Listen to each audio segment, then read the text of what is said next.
is Chandra DeRamus, and I'm a Family Consumer Science Extension Agent at Kentucky State University, working for Cooperative Extension. Today features a video on two specific kinds of diets, the gluten-free diet and the Mediterranean diet. So later in the video, we're going to be joined by a state specialist that works with Kentucky State University by the name of Dr. Christopher Grimes. Dr. Grimes is an assistant professor at Kentucky State University. He also specializes in general nutrition, cancer, cellular metabolism, and obesity. So let's get started. So let's start with our introduction. So we have a basic definition. We're going to talk about the different diets, the fad diet, the hype. Why do they talk about fad diets? Why are they so popular? Then we're going to get into the specifics of what the gluten-free diet includes, the Mediterranean diet, the differences between the two diets, the gluten-free diet and the Mediterranean diet, and the best choice for your health. Then we're going to get into the closing remarks. With a society so focused on weight and looking good, there is a heightened pressure to be slim or at least a certain waist size. The stigma is that women should be between a size 4 to 6 in order to be considered skinny or a healthy weight. For men, the stigma is that they need to be bodybuilders or be muscular to be considered as fit and good looking. So let's take a look at this ad. This ad features a woman in some oversized pants, as you see here, and the ad states 25 pounds in only 2 weeks. So they're saying that she could lose 25 pounds in 2 weeks, but it doesn't state how much weight she was beginning or at the beginning of her diet.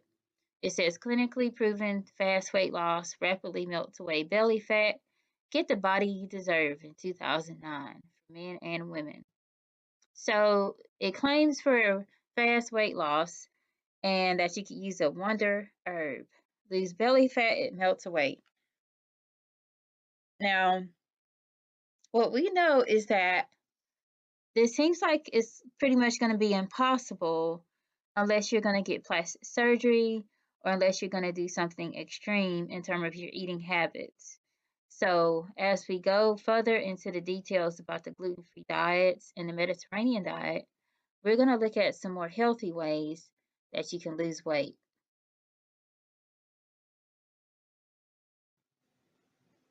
Here is an ad promoting fast weight loss for men. In the picture, you see a picture of a body vest, and you also see to the left side of the body vest a man with a oversized belly. Over to the right side, you see a man with a muscular stomach. And so the advertisement is promoting a muscular physique for a man as a result of using the body vest. The misleading factor here is that the chest trainer vest will create a six-pack.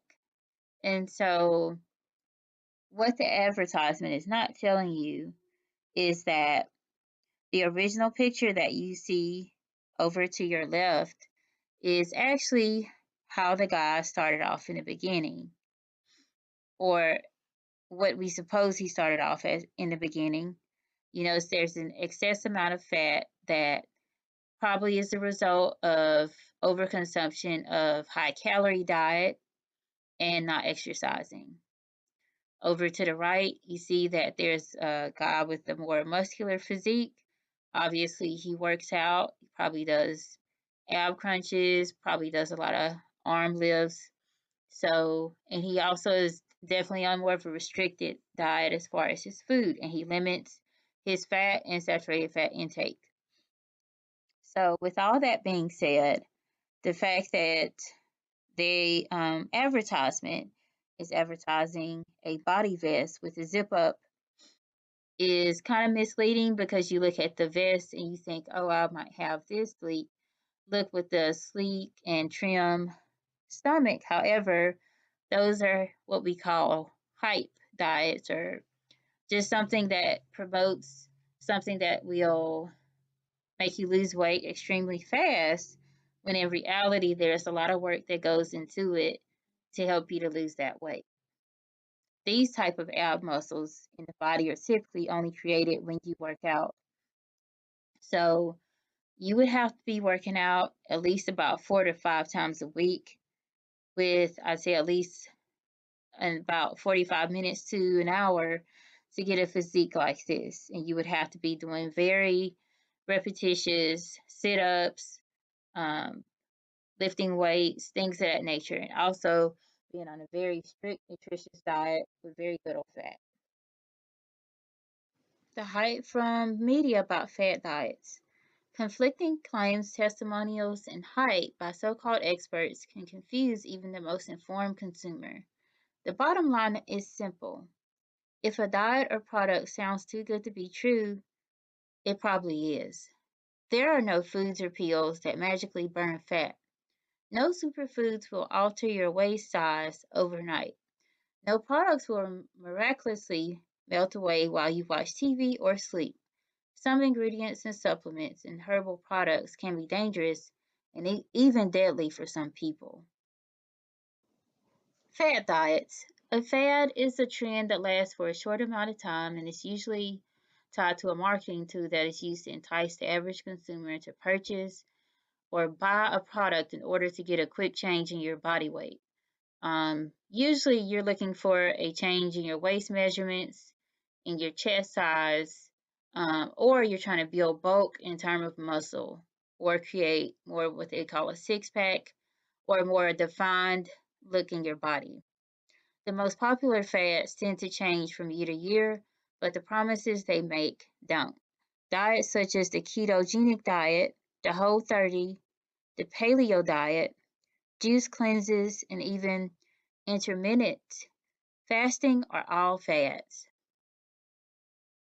The definition of a diet is a regimen of eating and drinking sparingly so as to reduce one's weight. So basically, your diet will include the food that you put inside of your body to aid in the nutrition and guiding your health needs. Two popular fad diets are the gluten-free diet and the Mediterranean diet. Those are the two fad diets we're going to focus on today because if we try to focus on all of the diets, we would run out of time. So today we're just going to focus on the gluten-free diet and the Mediterranean diet. Popular fad diets. The gluten-free diet is the one we're going to start off with first. And so a gluten-free diet is a diet that is free of gluten in food. This diet is a diet that is different from most fad diets that are usually recommended by health professionals, in that usually if a person has to have a gluten-free diet, it's because they have a disease. So let's talk about a little bit more about the gluten-free diet and what it is. So gluten is a protein complex found in the grains wheat, barley, and rye. Gluten is present in some forms of oats but does not naturally occur in oats. Typically, gluten is in oats because the oats are prepared in a factory that creates oats. So oats can contain gluten by being cross-contaminated by the oats being processed in a plant that has food that contains gluten. So it's very important when you're looking for gluten-free products that you make sure that you read the labels and see that the label says that the item is gluten-free. So let's talk about the gluten-free labels. Here you see a label that is a certified gluten-free label, and the gluten-free label is a product which carries a third-party gluten-free certification, such as that as GIG's Gluten-Free Certification Organization, GFCO. It is considered to be safe for gluten-free consumers. If a product is not certified gluten-free but bears a gluten-free claim and is regulated by the FDA or Food and Drug Administration, it is considered to be safe to consume. The Food and Drug Administration labels gluten-free food. The label also applies to products labeled no gluten, free of gluten, or without gluten. So you still might be asking yourself, what makes the gluten-free diet different? Gluten can negatively impact someone's health unknowingly. In the United States, approximately 1 in 141 individuals are diagnosed with celiac disease, a disease that comes from having intolerance of consuming a protein found in gluten, a lifelong condition which damages the lining of the small intestine and prevents it from absorbing parts of the food that are important for your health. The damage is due to a reaction from eating gluten, a protein found in wheat, barley, rye, and sometimes oats. When some have a sensitivity to gluten, they have been diagnosed with the disease called the celiac disease. The celiac disease is an autoimmune disease that impacts the body if there is a resistance to the protein gluten. If the person has a celiac disease, they cannot eat foods or products that contain gluten because it impacts their immune system in a negative way by damaging the villi. The lining of the intestines contains areas called villi, which help absorb nutrients. This results in an inability of the body to absorb nutrients properly. Individuals may become malnourished despite how much food they may eat due to this disease.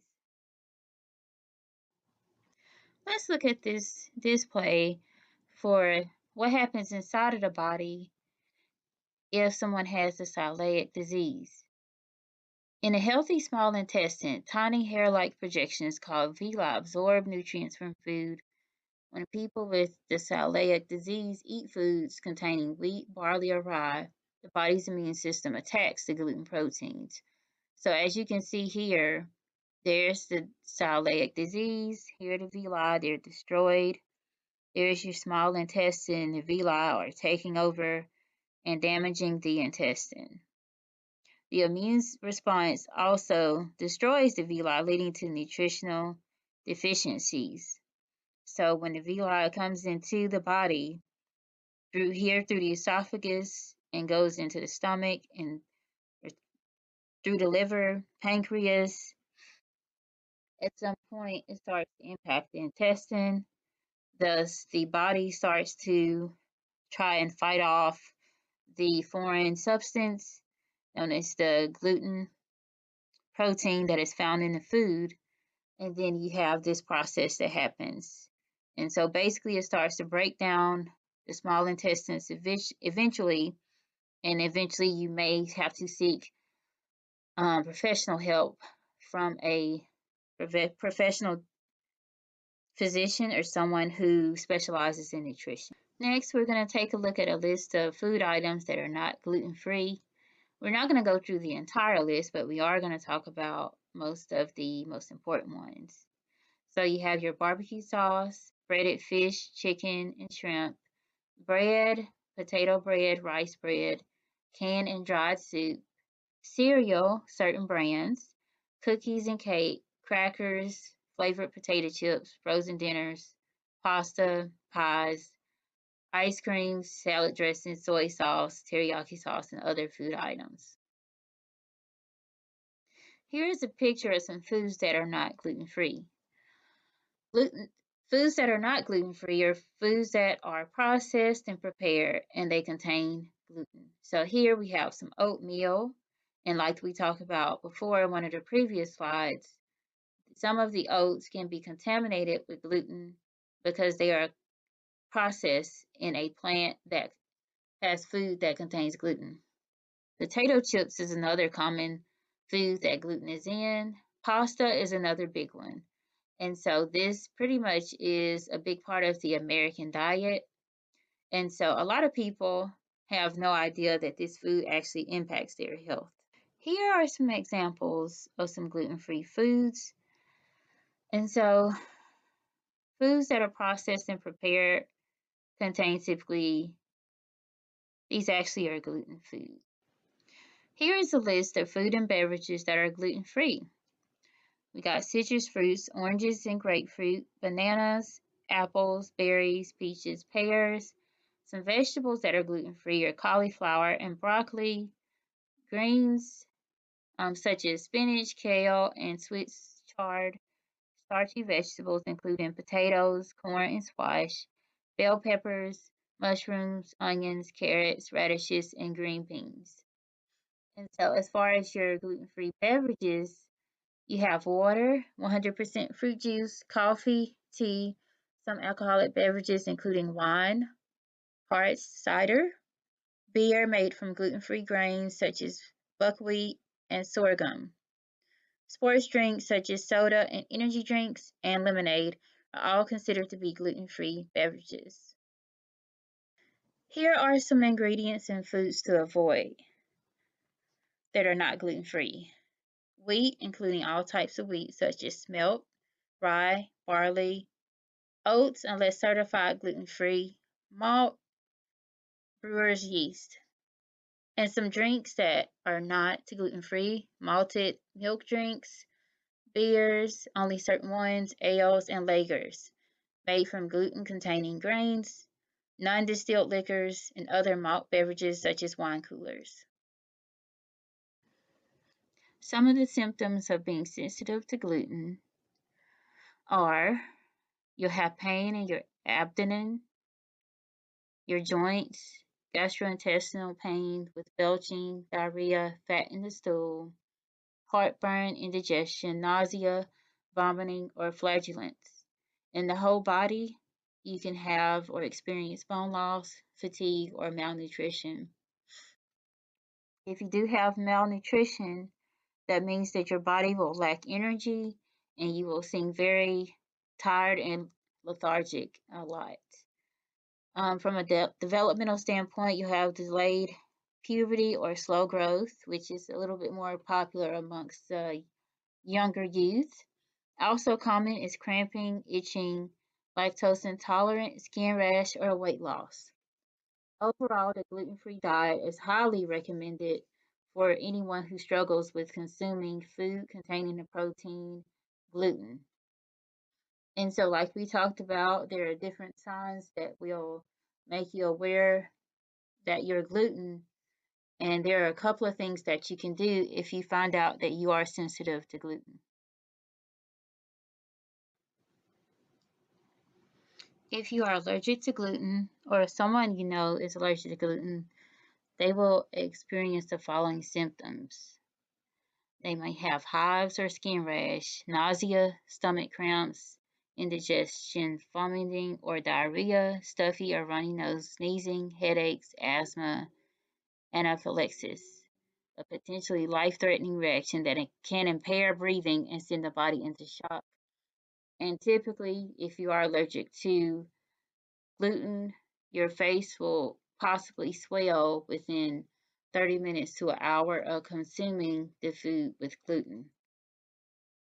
It's very important that if you do start to swell, especially in your neck or esophagus area, that you try to seek medical treatment by either using what they call an EpiPen if you're used to having allergic reactions and you have one on hand. If you do not, then you need to get to an emergency room immediately because that means your airflow could be completely shut off. And so it is very important if you've ever had a reaction to any kind of food that you eat that you seek out a professional opinion from a doctor who will run a test for you to determine if you have an allergy to gluten. And in my professional opinion, it's best that you do seek professional help from a dietitian or from a doctor who will make a referral to a dietitian or a nutritionist who can provide you with some professional assistance and advice on what to do if you do have allergies to gluten. And they can also prescribe you a specific medication to prevent any further allergic reactions that may occur. And they can also provide you with a more detailed list of what kind of foods that you're allergic to. Like we discussed before, if you do have certain reactions to food that you consume in a home, it's best that you stop consuming the food that gave you the reaction in the first place. And that's one of the easiest ways to prevent yourself from having an allergic reaction. Some of the benefits of the gluten free diet are that in some clinical trials, they've looked at the benefits of the diet, and among people who do not have celiac disease or who have non celiac gluten sensitivity, they experience weight loss, improved health, improved gastrointestinal health, and improved athletic performance. And this is not a all exhaustive list of the benefits of having a gluten free diet. And so you have to pretty much choose what is best for your health. And that concludes our section about or discussion about gluten free diets. And we will move on to talking about the Mediterranean diet. And we will be hearing from Dr. Christopher Grimes about some benefits of the Mediterranean diet, what it is, and just some fun facts about some foods that you can eat if you decide to take a look at the Mediterranean diet and give it a try. Okay, everyone. It's good to be with you today. My name is Dr. Chris Grimes, and I'm an associate professor at Kentucky State University in the area of nutrition and health. And I really appreciate Chandra asking me to help out with this training. She has already covered extensively about the gluten-free diet and how that relates to other fad diets. Now I'm going to talk to you a little bit about the Mediterranean diet and how it can help us, and generally just what it is. So the Mediterranean diet is similar to USDA dietary guidelines. And so if you understand dietary guidelines, if you know what choosemyplate.gov recommends, then you will recognize much of what we're going to talk about. There are a few exceptions where it's slightly stricter than those guidelines, but generally speaking, the Mediterranean diet is just a very healthy diet. The Mediterranean diet includes all 5 food groups that are present in the USDA guidelines, and so that includes fruits and vegetables, protein, dairy, and grains. One exception is that when it comes to grains, whereas the USDA recommends that you make half of your grains whole and the other half would be made of refined grains, the Mediterranean diet recommends that all grains are whole grains, with just a few exceptions, and so that might be with like a dessert or something like that that you occasionally eat. So they really emphasize whole grains and whole foods for that matter. And so the foods that are included, we've already mentioned this, but we'll just kind of go back over it. Number 1, fruits and veggies, obviously. And so any healthy diet is going to include an abundance of fruits and vegetables. Second, whole grains, beans and lentils, which is a very lean protein in there. Olive oil, which is very healthy. It has omega fats and omega unsaturated fats, which are great for lowering cholesterol, great for improving heart health. They're a little higher in calorie, but with that in comparison to other fats and oils, olive oil is definitely the way to go. Nuts and seeds are included in there as well. Again, a little bit higher calorie, but really good oils and a good source of lean protein. And then you have fish, which is a great lean meat. Eggs and dairy, which typically include vitamin D, and then of course dairy has the calcium that you need daily, and so we want to include that. Poultry in moderation, and so you want to make sure that that poultry is it's not fried chicken or fried turkey, but these would be baked or roasted or grilled possibly chickens. And then red wine in moderation for the antioxidant properties and the heart health properties. There are other things that you could substitute for red wine that also have an abundance of antioxidants, but red wine has been demonstrated to improve heart health. And so one of the things that you don't see in here is you don't see anything about red meat and pork.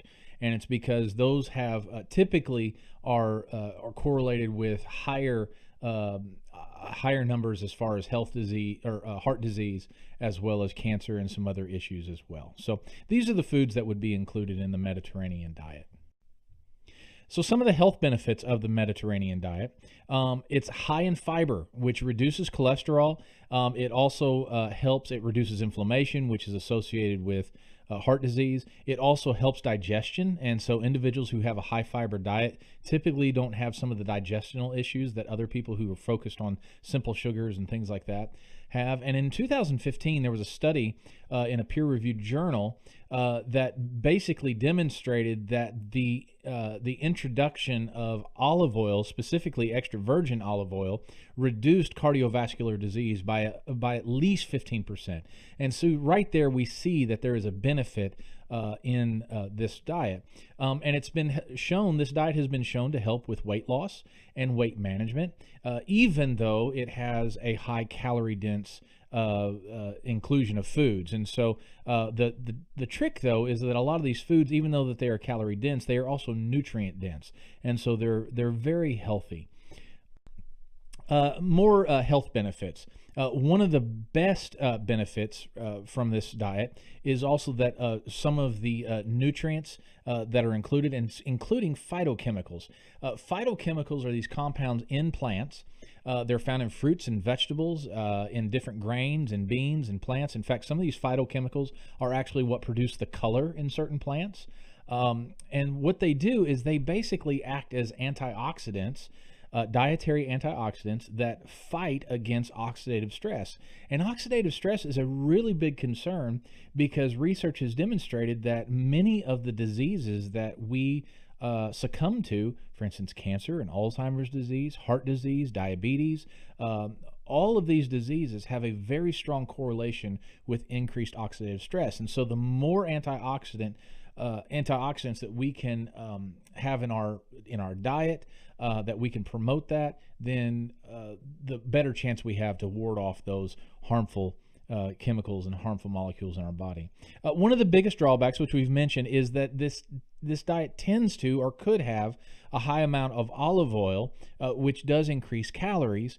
However, you can moderate that, and so you can fluctuate that depending on what your calorie intake is for the day. Now, one of the nice things about this diet is that the Mediterranean diet we call it a diet because there is some specific foods that you include or exclude, but in general, it's just a healthy diet.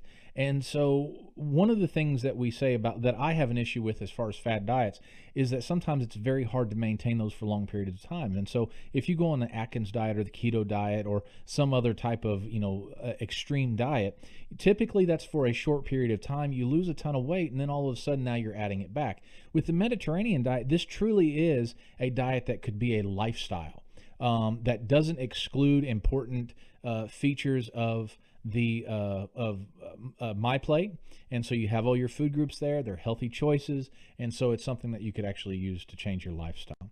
So which diet is better? If you're going to pit gluten-free diets up against Mediterranean diets, if you had to choose one, which is better? Well, the gluten-free diet is not necessarily a healthier, except for those individuals who are prescribed this diet because they have celiac disease or some sort of gluten sensitivity.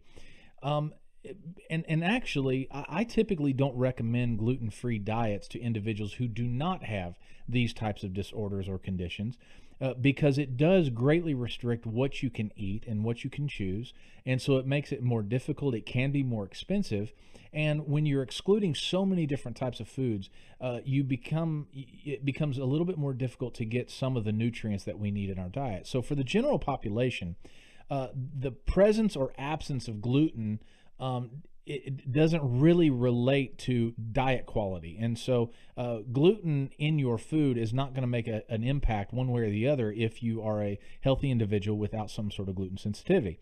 What's more important is your overall diet and how healthy it is. And so that's what we need to look at. And so what I would recommend is that individuals who are looking to adopt a healthier diet, as long as you don't have some sort of health condition, that I would choose the Mediterranean diet, because it's a holistic diet that focuses on all 5 major food groups. And so in this case, both diets are options, though, for anyone who is trying to maintain a healthy weight. The gluten-free diet is a required diet if you have an intolerance to gluten, but the Mediterranean diet is one that pretty much anybody can choose if you are trying to eat healthy. So how to maintain a healthy weight without relying on fad diets, and this is what I really want to encourage. First, start with a meal plan that is easy and that can work for you, and think about lifestyle changes. Instead of just trying to think of a period of time where you're trying to lose, 10 pounds before a certain period of time, think about going more slowly. Think about trying to lose maybe 1 pound a week. And for those who are trying to lose an abundance of weight, 30, 40 pounds, that may seem slow, but in the end, you'll have a better retention of that weight loss. Focus on eating in a way that helps you feel nourished and satisfied and energized, and focus on eating ways that don't leave you feeling full and stuffed and just kind of yucky afterwards. And a lot of times that happens when we eat things that are unhealthy. And so eat those foods that's basically good fuel for your body. Like I mentioned, aim to drop pounds slowly in a way that can be maintained over long term. And then really, when it comes to calories, some people don't advocate counting calories. Some people do. I believe that counting calories is a helpful thing, as long as those calories are healthy calories. And so not all calories are created equal in that regard. And so the USDA does recommend eating a diet, for the majority of people, eating a diet that is less than 2,000 calories. And for many individuals, that's going to be between 1,500 and 1,800 calories, depending upon your age and gender and size and all those sorts of things. So recommendations continued here. Follow a healthy eating plan across the lifespan.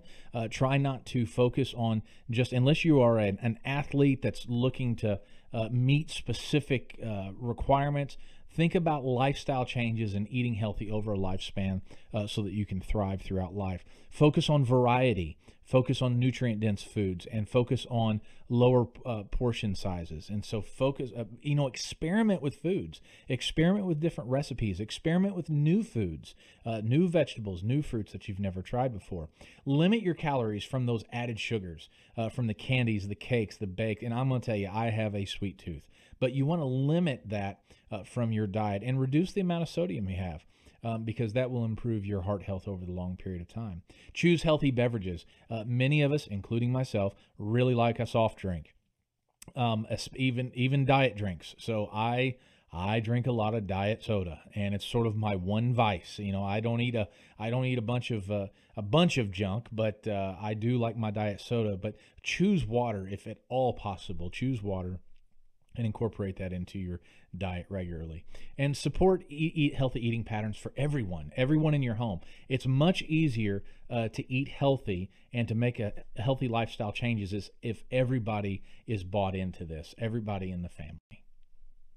Now let's talk just briefly about physical activity, because this is important no matter what diet you're choosing. Regular physical activity is always recommended. And you want to do that based upon your own skill level and your own health level. And so you'll want to check with a physician or a dietitian before you begin too much. But the level of exercise that you're going to need is based upon your age, race, BMI, so your height and your weight. It's also based upon what your intentions are. So if you're just trying to maintain a healthy weight, then possibly walking on a regular basis, 30 to 60 minutes a day at a light to moderate rate, that could end up working for you. However, if you're trying to build muscle, if you're trying to get more lean, then you may need to throw in some weightlifting and resistance training. And I recommend that for anybody, especially as you're getting older, to work in some type of resistance training, even if it's with resistance bands or body weight exercises, because that's going to help you with bone strength as you age. And so you, like I said, you want to consult a dietitian or a physician before you start any type of serious exercise regimen, especially if you have past injuries or past conditions that could be exacerbated by that exercise. And the amount of time that you want to work out. So for like children, we recommend 60 minutes a day. For adults, it's about 30 minutes a day, 5 days a week. And that might be moderate walking or jogging. You could be swimming, maybe biking, and also lifting weights in there. However, as long as you are healthy, as long as you don't have injury, you can't go wrong with more physical activity. Now, you want to be careful and moderate that. Anything too much of anything could be a bad thing. But staying physically active will help you in the long run. So just a few closing remarks that I want to mention here. Some people ask about combining specific foods and if there's some sort of like magic combination that will help you lose 20 pounds in a couple days. And the truth is that there is no evidence that combining certain foods or eating specific times of the day is going to help you lose a magic amount of weight. Eating the wrong combination of foods doesn't cause your metabolism to change all of a sudden. That's not the way our metabolism works. So when we think of eating, what we want to do is just consider eating healthy foods at all times and making sure that there's a variety of those different foods on our plates. And then another thing to mention is that we hear the word diet, and all of a sudden we think about a specific fad diet like the Mediterranean diet, the gluten diet, the keto diet. But the truth is that the word diet began not as some sort of fad program, but actually is just what we eat. And so we talk about a healthy diet. We're not talking about a fad diet. We're talking about a lifestyle of eating healthy. And so when you are limiting food choices or following rigid meal plans, that can be overwhelming. And it can actually cause some problems, both psychologically, and it can cause retention of that weight loss to be poor. There's a lot of issues. There can be a lot of issues with specific diets, and so what I recommend individuals is think of a way of eating or a pattern of eating, a lifestyle where you can say, I can do this for the rest of my life. So like with the Mediterranean diet, I can cut out red meat mostly for the rest of my life, and I can focus on fish or lean chicken, or I can focus on more of a vegetarian type style. If I incorporate red meats or fried meats, it's going to be very rarely, and it's going to be on special occasions or just as a treat. And so you really want to focus on just a change in your lifestyle, incorporating physical activity with that. So some resources to check out about diets. You can check out, of course, anything from Kentucky State University. We are always preparing information that you can go on kysu.edu and look up nutrition, and we'll have tons of information there about healthy diets and about different activities that you can do to improve. Here are some other choices that you can make as well. Of course, like Mayo Clinic and the celiac.org will explain some of this information with you. Also, here's an author that has developed some materials that's informative and that can guide you into some healthy eating. Here are his books right here that you can walk through. And of course, you can also just go on choosemyplate.gov, which provides a load of resources and can help guide you as you are preparing to change your lifestyle. Here are some of these references for pictures if you're curious about those. Here's some more, and finally some references that you can tie into. If you need more information from us, you can check out you can give us a call or send us an email, and we would be glad to talk with you about more about nutrition, about healthy recipes, programs that you can be a part of that will help develop a healthy mentality when it comes to eating healthy or working out, staying physically active, and we'd love to talk to you.